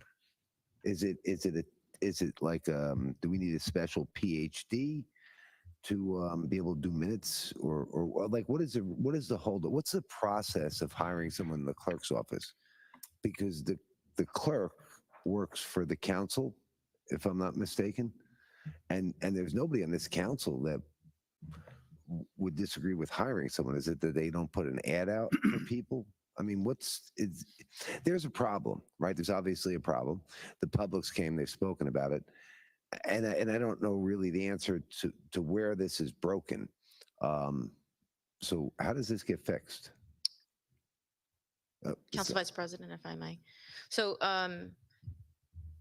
with regard to the minutes, that is the responsibility of the clerk. Having worked in the clerk's office, I understand the way in which the minutes are written. Now, it's a preference. You don't have to write them verbatim. There are motions. So we can always find solutions and certainly make some adjustments to those minutes. It's a purview of the council if you wish to write minutes in detail. That does take time. And not necessarily, and the attorney can elaborate if that is really required that you write that level of detail. So it could shorten the amount of minutes and time being spent. The other, with regard to the hiring, certainly we have been working on we've interviewed folks. I know there's been some recommendations. I can certainly follow up with human resources, see where they are with those candidates. But there's several components, and I don't necessarily think that there's a one thing that you can point necessarily to that. But I guess what I'm saying is how long have they been understaffed? Is it 3 months or 4 months, or is it 2 years? I mean, I'm asking. I don't know. About a year, I would say, Cheryl, or so. Our OPA requests are just take up a lot of time. And so human resource is the problem. Whoever's running your human resource for a year can't hire someone in the clerk's office to help with all these things. Well, let me just say this. We did make some offers, as she knows, and then they didn't. it didn't work It out. So, didn't I work mean, out. we go I back did to the make a drawing couple board. offers in Sure. this past year that just didn't work out. Is it a union? It's a union position. So you don't have an offer, right? It's whatever the contract is. Right. We're okay. obligated to that contract. Okay, so let me ask you a question, because anytime I've applied for a job, right, I never went through the whole interview process, met with human resource, done any of that. And then when they offered me the job and they told me they were only going to pay $20,000 a year, right? Shouldn't human resource have listed the salary on the application when it goes out, so that the person, you like, I mean, everybody here has to accept that this is broken. If it took a year to hire someone, we still don't have someone. And I don't know what the process is, and I really don't want to get into it, right? Can I get a time frame as to when we believe we can get someone hired? Because if we don't, then I'm gonna send you a whole bunch of emails, right? We'll get it from human resource. We'll find out where the problem is, who's not doing their job, and why this isn't happening. can we get an approximate date? And I'm workable. You know, if you want to tell me 2 months, Sonia, I'm good. You know what I mean? But I need something because this isn't the first resident that has asked. I can get you an update fairly sooner than that. Oh, so we'll get somebody on board within like 2 months. Let's I say. hope so. Okay. All right. So I'll put it in my phone. Thank you. Thank you. Council Vice President. Yes. I disagree with my council colleague. I think it's absurd for him to believe that the clerk's office does not function because of one person. I've been here 9 years. I've had 3 complaints about the minutes. It's the workflow choice of the clerk. It falls on the clerk, whether she likes to hear from me or not. It's her priority of how she suits to detail the work in her office and the workflow in her office. We've raised salaries in our office. We've had good people there. No one department gets fully staffed all the time, every time. It's not the one person of why we're not doing minutes. And that I'll never agree with. It falls on the clerk. It's Cheryl's responsibility to have this happen. If she feels it has to be delayed, it's her choice. There's not a single person, we've never had a crowd of people say that the minutes aren't done. This is videotaped. It's online. It's fully online. The minutes, yes, relevant to many people. We've had so many people who understand it, few complaints. So I don't listen to anything Councilman Brescher says. It's just wrong. He's just beating up the administration on another opportunity because we didn't hire someone. It's wrong. It's dead wrong, and it falls on the clerk. One more thing I just have to say, and you're welcome to rebuttal all you want. As far as the complaint on Amboy Avenue, before that large amount of cardboard is picked up, I would hope that the zoning would investigate who put it there, threw it out across the sidewalk carelessly, not just a few boxes. It was like a truckload of boxes just dumped there. So I'd hope that person be fined. I don't want us to pick it up right away. I want us to investigate who dropped it there because it's just wrong. It's totally wrong on how they just did that. And it should never happen. I hope they get fined. And I hope before we pick it up, we investigate who put it there because it's labeled, it fits in the address, and the person in the address put it there. Thank you, Council Vice President. All right. Councilman Vice Brescher? President, yes. Just for the public, just so the public knows, right? This was a difference of opinion, right? My opinion is that if a department is supposed to be fully staffed, it should be fully staffed. I do understand when you don't have people. Our DPW was understaffed for years and many things went by the wayside. Okay. I recognize this. It is up to the clerk to decide what's more important than another and what has to wait. I watched a DPW director up here come up, Jeff we had, and the council would ask him why we can't do this road, why we can't pick up that garbage. And the answer was he was understaffed. So where I'm going with this is my council colleague seems to think that it's okay that you don't get your meeting minutes. It's okay for you not to get your Oprah requests. But here's the difference between me and my council colleague. Okay, I had a business for 30 years that was very successful. He ran his into the ground. So who do you want to follow? You want to follow my advice or bankruptcy boy? All right, I'm going to stop. I'm going to stop point- this point, that right is- here. We're getting personal now. and- Nothing and but- Please take this. This is a It- point of order. In Please extra, take Mr. no. Brescher, if he has Councilman Coyle. if he Councilman hasn't had his license revoked. Councilman Coyle. Thank you. Thank you. Council Vice Take President, this offline, it is Councilman wrong Coyle. for him to character Councilman assassinate for Coyle, what he's doing. point of order. Assassinated. Yes. Character. All right. Nothing but an obstructionist. There is no character in your Enough, body. enough. All right, anyone else from the public here to speak? You Yes, wanna sir. make it perfect? And I'll have a poster next week. What license? Good evening, Councilman. Name and, excuse me, gentlemen, gentlemen, point of order. Gentlemen, thank you. My name is Sambashiva Gangula. I live in 45 Sagmar Sagmar Avenue, Edison. Thank you. So I live in Blue Corner community. I've been coming. Excuse me, when you hold his time, Maybe you should call a recess. I'm not going to call, I am Well, not he going to won't shut call, up. I am not going to call a recess. I am going to ask you for the last time to preserve order here. This gentleman is speaking and you're going on and on. That's unacceptable. Thank you, sir. You may go on. Thank you. Yeah. So I live in 45 Sagamore Edison Woodbrook community in Edison. So I'm planning to do rebuild my home as it is attached home. So for that, zoning require attached home authorization letter. So that authorization letter, my neighbor is not willing to sign. So I spoke to the planning office and board of planning board and zoning officer Jim. So and also I spoke to Ajay Patil and other people last few months. So they advised me to make an amendment to the authorization letter to add a condition to have the time limit for the neighbor owner to sign the agreement. So that's what I'm suggesting you are to make an amendment to the form. That is only way for neighbor like me, which are impacted by the neighbor, which are not signing the document. So I need your help to make an amendment to the form. But I have the form, just you can view. Okay. This came up at the last meeting, Last, yes. a couple of meetings ago. Yeah. Where are we at with this? Yeah. Okay. Mhm.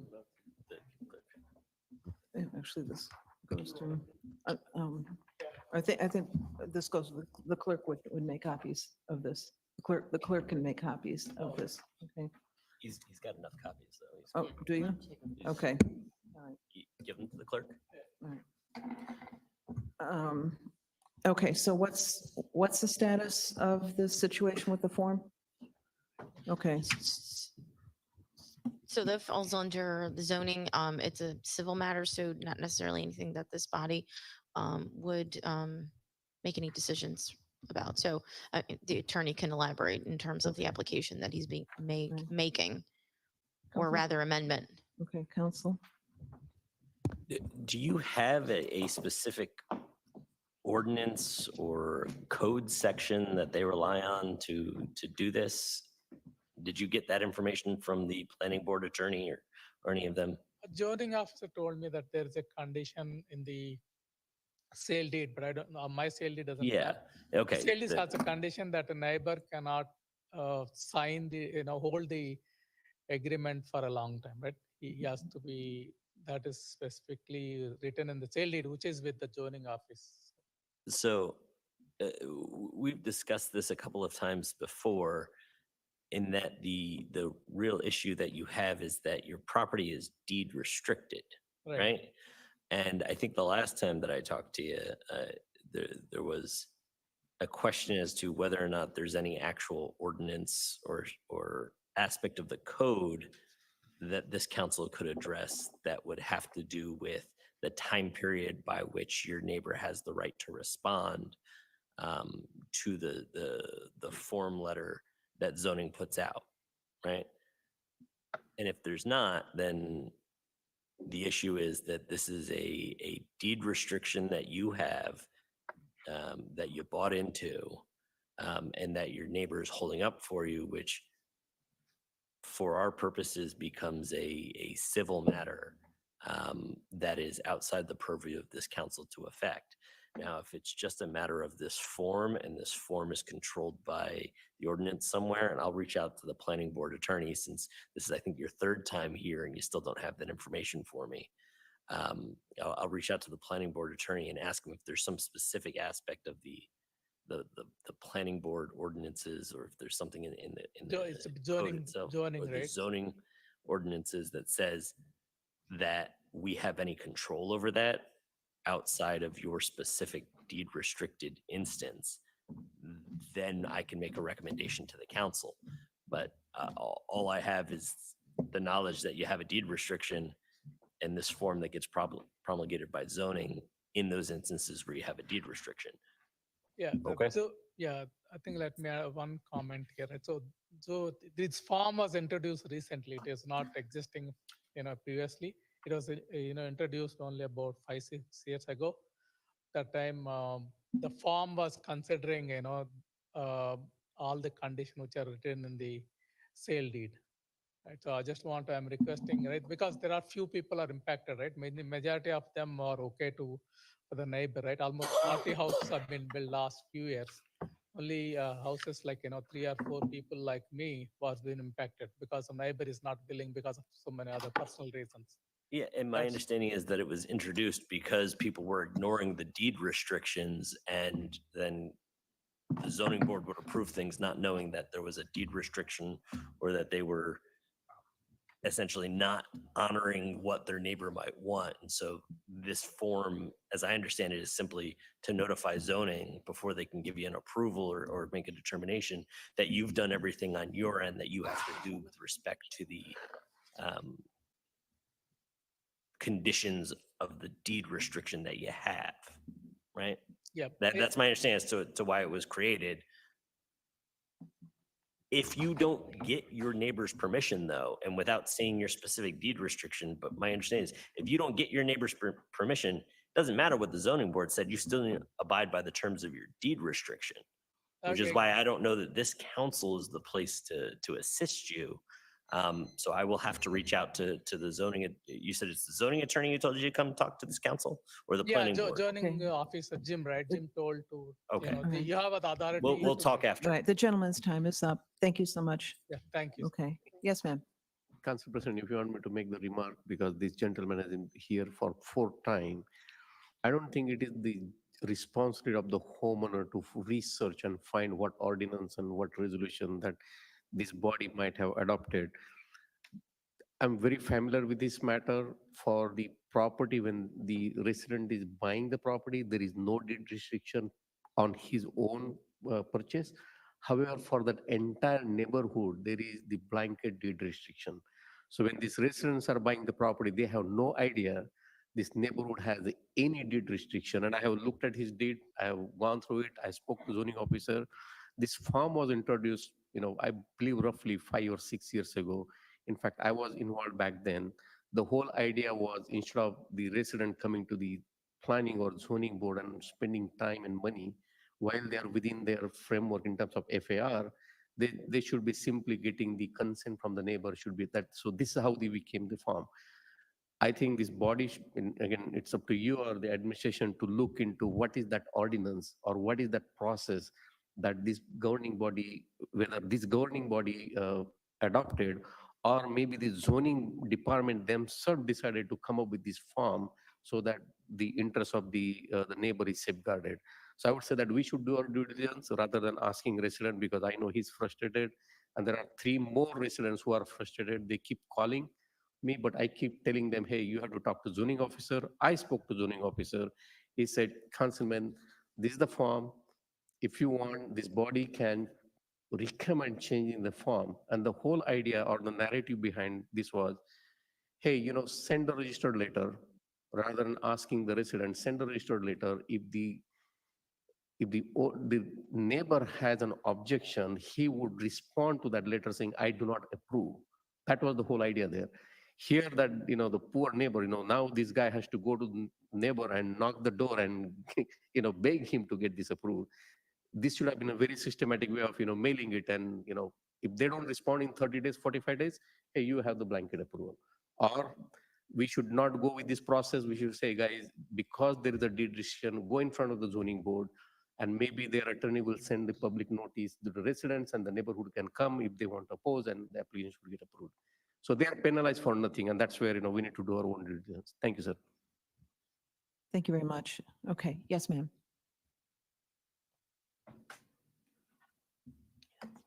The best for last, or the last for best. Jeanette Gamalchak, Edison.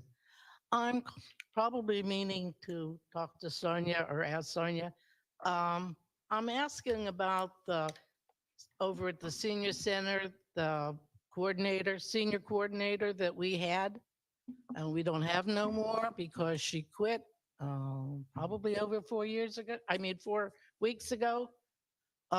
Is there any chance that we're going to get another one? Is that in hired, or we're going to get another one? Nobody seems to know.